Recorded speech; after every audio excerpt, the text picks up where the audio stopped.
बुद्धिमान मंत्री। एक बार की बात है, एक रियासत के मंत्री ने राजा को अपनी बेटी के विवाह समारोह में निमंत्रित किया। जब राजा अपने परिवार के साथ विवाह समारोह में पहुंचा तो मंत्री उन्हें सम्मान पूर्वक विशिष्ट आसन पर बैठाने ले गए। तो मंत्री यह देखकर बहुत लज्जित हुआ कि एक सफाई कर्मी वहां बैठा हुआ था। उसने सफाई कर्मी को सभी के सामने वहां से उठा फेंका और उसे बहुत डांटा। सफाई कर्मी ने बहुत अपमानित महसूस किया और बदला लेने की योजना बनाने लगा। अगले दिन सुबह वह जब राजा का कक्ष साफ कर रहा था, तभी वह जानबूझकर बड़बड़ाया। राजा कितने नादान हैं, उन्हें यह पता ही नहीं कि रानी और मंत्री के बीच क्या चल रहा है। राजा आधी नींद में था।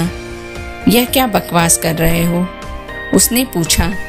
महाराज, मैं पूरी रात सो नहीं पाया, मैं तो नींद में बड़बड़ा रहा था, सफाई कर्मी जवाब में बोला। हालांकि उसकी बात सुनकर राजा के मन में संदेह के बीज पड़ गए थे। राजा अब मंत्री से चिढ़ने लगा और समय समय पर अपमानित करने लगा। एक दिन तो उसने द्वारपालों से यह तक कह दिया कि वे मंत्री को महल में घुसने ही ना दें। मंत्री राजा के व्यवहार से बहुत चकित था, लेकिन कुछ विचार करने के बाद उसे समझ में आ गया कि सफाई कर्मी ही इसके लिए जिम्मेदार हो सकता है। मैंने उसका अपमान किया था और उसी का उसने बदला लिया है। अब मुझे उसे दोबारा प्रसन्न करना होगा, तभी वह राजा की निगाह में मेरा सम्मान दोबारा दिला सकता है। मंत्री ने सोचा। एक दिन उसने सफाई कर्मी को अपने घर भोजन पर आने का निमंत्रण दिया और कहा, मेरे दोस्त, मुझे क्षमा कर दो, मैंने तुम्हारा अपमान किया था। मुझे गलती का एहसास हो गया है। इन सुंदर कपड़ों को उपहार के रूप में ग्रहण करो। चलो मेरे साथ भोजन करो। सफाई कर्मी प्रसन्न हो गया।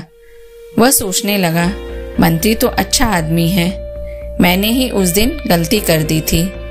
अब सफाई कर्मी प्रसन्न था और प्रयास करने लगा कि मंत्री के बारे में राजा की धारणा बदल जाए। एक बार जब वह राजा के कक्ष में गया तो राजा सो रहा था। वह बड़बड़ाने लगा, अरे राजा का तो दासी के साथ प्रेम संबंध है, बड़ी लज्जा की बात है। राजा ने उसका बड़बड़ाना सुना तो उठकर बैठ गया। राजा ने सफाई कर्मी को बहुत डांटा।